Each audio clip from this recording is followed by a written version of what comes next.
The 1122 Wingnut Radio, out here for Anarchy Television.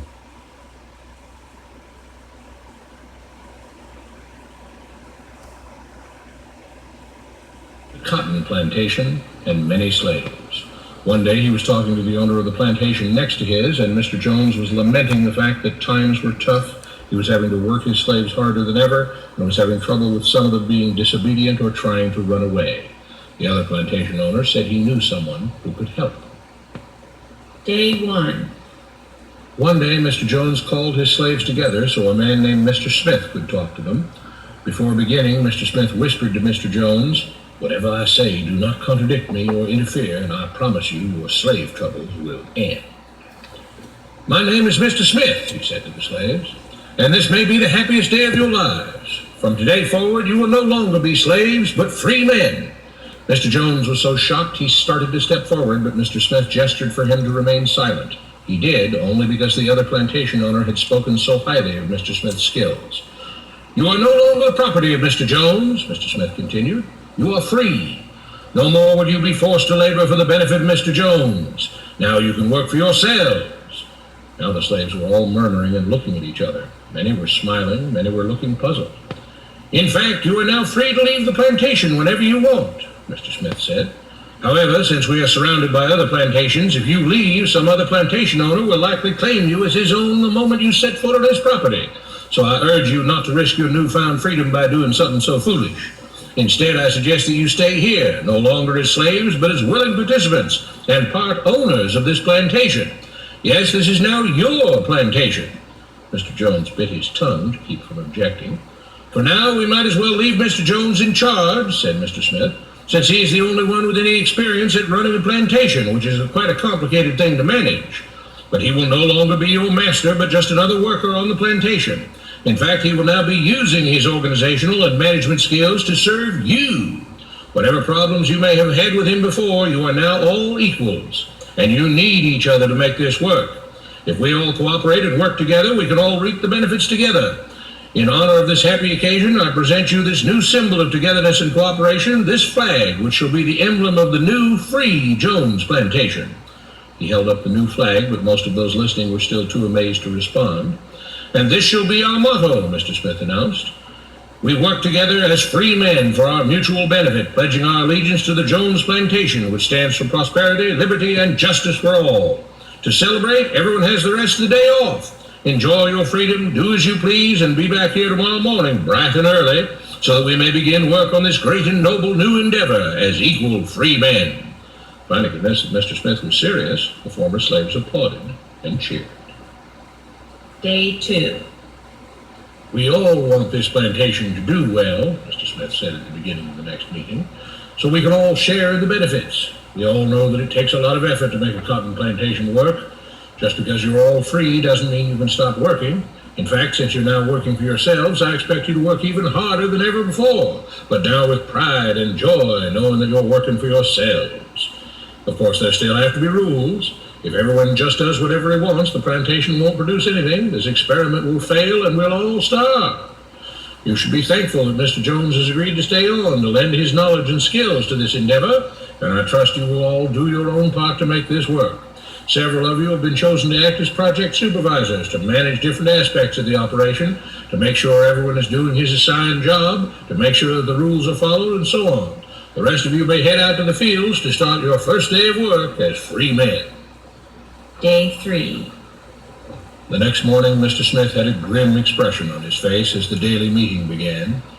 "I have an unpleasant duty to do today," he said. "Yesterday, Charles was caught keeping some of the cotton he picked, presumably to sell for his own personal profit.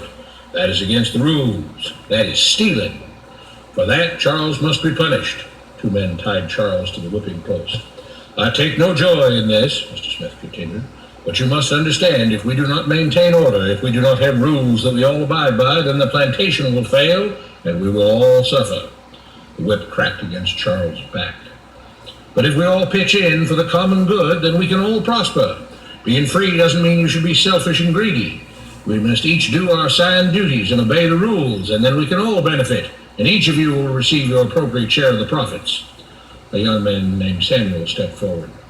But if you and Mr. Jones decide the rules and whip us if we disobey, how is that any different from what we had before? How can you say that? Mr. Smith asked. I'm shocked. You were a slave before, and now you're free. Things still need to be managed and organized by those best qualified to do so. Do you know how to run a plantation, Samuel?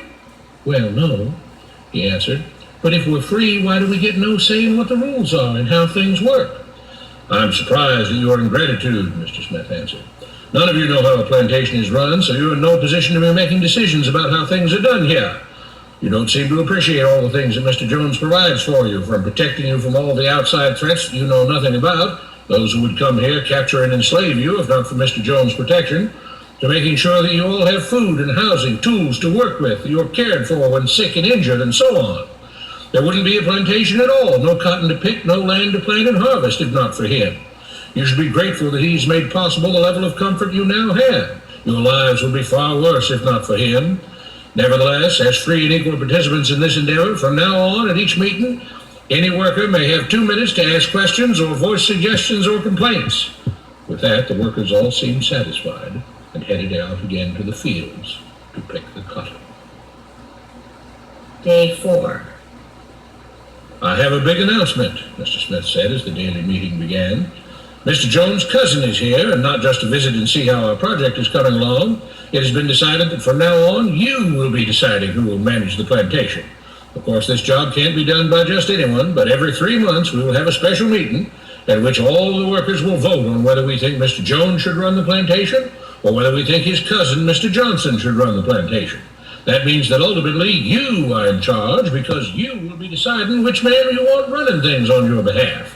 If you don't like the way things are being managed, you now have the power to change it. Amazed and pleased, the workers headed out again to the fields to pick the cotton. Days passed, months passed, a year passed, and the plantation continued to operate as before. Sometimes Mr. Jones was in charge, sometimes Mr. Johnson was in charge, but the day-to-day routine stayed exactly the same. The workers worked hard, long hours every day and still had little to show for it. Every day the meeting would begin with them all reciting the Jones Plantation motto.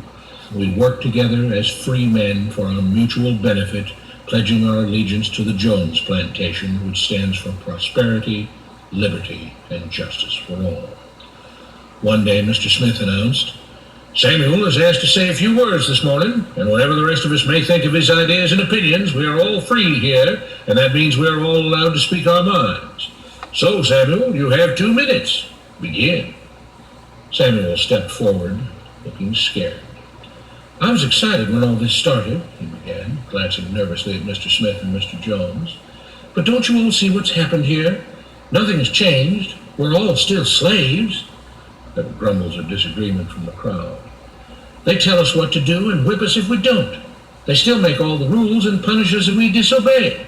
They let us make suggestions and complain about things, but they never really change anything. They let us choose between Mr. Jones and Mr. Johnson, but what's the difference? The situation stays the same. We do all of the work and they take as much as they want and decide how much they'll let us keep.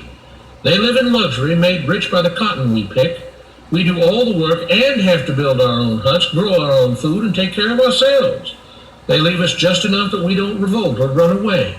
This is not freedom. We're all still slaves. They've only changed the words they use, but nothing else has changed. They say we're all free and equal, but we're not. They command and we obey. That's not freedom. That's not equality. They say we're free to leave, but all that means is that we're free to be someone else's slave. Why should we work or obey the rules? We didn't agree to this. They made the system. They forced it on us. They control and rob us and call it freedom. They've deceived you into thinking that being able to choose which slave master you'll work for is the same as being free. It's not. Open your eyes. If you keep what you produce, they call it stealing. When they take what you produce, they call it sharing and fair distribution. Can't you see that this is all? Your time is up, Samuel, Mr. Smith announced calmly. At his gesture, 2 supervisors grabbed Samuel by the arms and led him to the whipping post. I'm sorry, Samuel, but you've broken the rules. There are rules against encouraging others not to work and encouraging others to break the rules. You're only hurting all of us with your discontentment and your complaining and your disobedience. The whip fell, and Samuel let out a grunt. Without rules, without order, all would be lost. Without law, there would be chaos. We can't just behave as wild animals, each doing whatever he pleases. We must all follow the plan and all do our duty for the betterment of everyone. And those who do not must be punished. The whip fell again, and blood flowed freely from Samuel's back. Samuel, it is you who are stealing from the others. When you don't do your assigned work, you are making more work for others. When you disobey the rules, it is you who are endangering the future of everyone else here. You are the thief. You are the criminal. You are the one trying to destroy the arrangement that keeps us all safe and prosperous. At every lash of the whip, the other workers cheered louder and louder, some yelling curses at Samuel. Being spoiled and selfish, you complain about everything, talking as if you're oppressed. But you are the one ruining things. You are the one keeping us from being all we could be. It is your greed and your rebelliousness that is hurting all of us. They all play by the rules, Mr. Smith said, gesturing at the others. What makes you think that you don't have to? You think you're above the law? There were loud yells of agreement as the whip fell again. We must maintain order, Mr. Smith proclaimed. To make this plantation great, to make it so that we can all be happy and prosperous. To have the society we want, there have to be rules. We all have to contribute our fair share to this great endeavor, and we cannot tolerate actions and attitudes that seek to undermine the amazing things that together as free men we have achieved and will continue to achieve. Mr. Jones was smiling as he gave Mr. Smith a pat on the back. The crowd was cheering so loudly that none of them had noticed that Samuel had died. Now, this right here, I had to re-upload this because this is a very important scenario. This is exactly how government treats us. And people, you have to realize we're still on the plantation. No matter if you're white, black, Asian, doesn't matter what color you are. We're all slaves to the government. They make you believe you're free. But real freedom is anarchy. Government is nothing but control. It is mind control. They have control over your mind because they've convinced you that you need government. This is the 1122 Wingnut Radio. Back out on the side of the road.